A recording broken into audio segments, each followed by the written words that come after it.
Dragon Slayers Academy 12. The Ghost of Sir Herbert Dungeonstone. Chapter 1. Ready, Wiglaf, Erica called from the far end of the class 1 dome. Step on it, Angus, she added. We do not want to be late for the feast. There won't be any feast, Angus said as he pulled on a semi-clean DSA tunic. Uncle Mordred will give us the same supper as always, eel casserole and lumpen pudding. No doubt Angus was right, Wiglaf thought as he stepped into his breeches.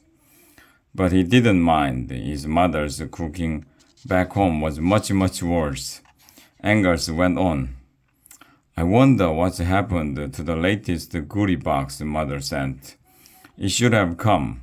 Erica hurried over to the boys. Are my braids sticking out from my helmet? She whispered, turning around. Wiglaf checked. No, he told her. No one would ever guess you're a girl. Shh. Erica looked around to make sure no one had heard. Do not say that. Mordred will kick me out of DSA if he finds out. Your secret is safe with us, Wiglaf said. Angus nodded. My lips are stilled. Erica sighed as she buckled her tool belt. I do get tired of being the only girl at DSA and of wearing this disguise. Wiglaf pulled his helmet over his carrot-colored hair. He followed his friends out of the dome and down the wide staircase. Was not that morning last night awful? Erica said as they went. Morning? Angus asked. I heard nothing. Nor did I, Wiglaf added. Really? Said Erica. Oh, it was terrible. I hardly slept a wink. They reached the first floor and headed for the dining hall. I have very sensitive hearing. Sir Lancelot is the same way. In his book, A Knight Like I, he tells how he can hear even the faintest sound. Angus rolled his eyes, but Wiglaf smiled. He knew that Erica's fondest wish was to be a noble knight just like Sir Lancelot. The three walked under a wide stone arch into the crowded DSA dining hall.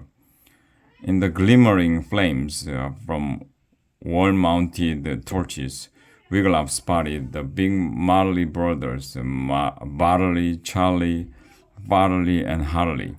They were bigger and taller than any of the DSA teachers. At another table nearby, Wiglaf saw Coach Plunkett, the slang teacher, and the weapons teacher, Master X. He was an ex-executioner who still wore a black hood over his head. He saw Brother Dave, the DSA librarian, and Mordred's sister, Lady Lobelia. She wore a purple gown trimmed in feathered plumes. Wiglaf also spied three big-boned, yellow-haired strangers sitting at the head table, a father, mother, and daughter. The father had many gold chains around his neck. The mother sported a necklace with a huge blue stone. The girl wore pearls and a fancy gown. The girl was also chomping on a bright green wad of what could only be Smiling Horse three-step chewing gum. Wiglaf quickly looked around for Mordred. He always sent gum chewers straight to the dungeon for a timeout. Who are they? Wiglaf asked Angus. Angus shrugged. They look rich. Hey, said Erica, pointing. Look at that. A black cloth was draped over the arch at the back of the room. It hid the words carved into stone that said Dragon Slayers Academy for Lads. All stand for the headmaster, called Yorick, Mordred's scout. All stand. Everyone rose. Mordred strode to the head table where the three guests were seated. He was decked out in a rich purple velvet robe with gold trim, and a matching hat with a golden tassel. Mordred smiled. His gold tooth gleamed in the torchlight. His violet eyes shone. "Greetings," he boomed. "Tomorrow is the Founders' Day, and tonight we feast to honor the school founders and to welcome a new student, a student who brings a big change to DSA. When I came here," Wiglaf whispered to Angus, "there was no feast in my honor. My first night at DSA, I washed a mountain of dirty dishes. But I get ahead of myself," Mordred said. "First, let us hear the heartwarming story of DSA's founding. Students with poems." Wiglaf, Angus, and Erica jumped up. So did Baldric. Tobled came, too, carrying his trumpet. "Many years ago," Mordred began, "inside the dark forest, deepest cave, lived the two meanest dragons in the world. On top of the dark forest's highest hill lived the two meanest robbers in the world. Any wayfarer who wandered into the dark forest with a bag of gold wandered out empty-handed if he was lucky enough to escape the fire-breathing dragons. Then, one day, into the dark forest rode two bold knights. Tobled put his trumpet to his lips and blew. Do-do-do-do-do. Erica stepped forward and, in a confident voice, began to read. "I am Sir Herbert Dungeonstone. For doing great good deeds I am known. I slew two dragons in their cave.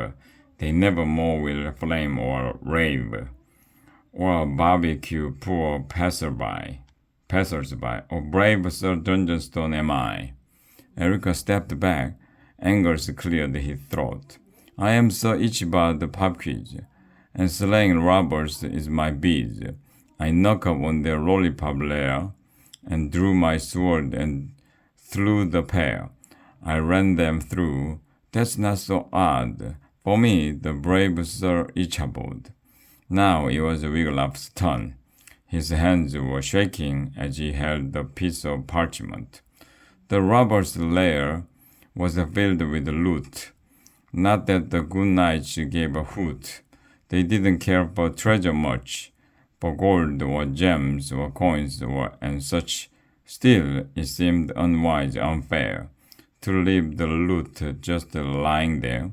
Sir Herbert said, "With just one jewel, we might be bold and start a school." "Oh, let's," Sir Ichabod did say. "We will teach young lads the proper way to slay real dragons in their caves, and set upon dark forest knaves."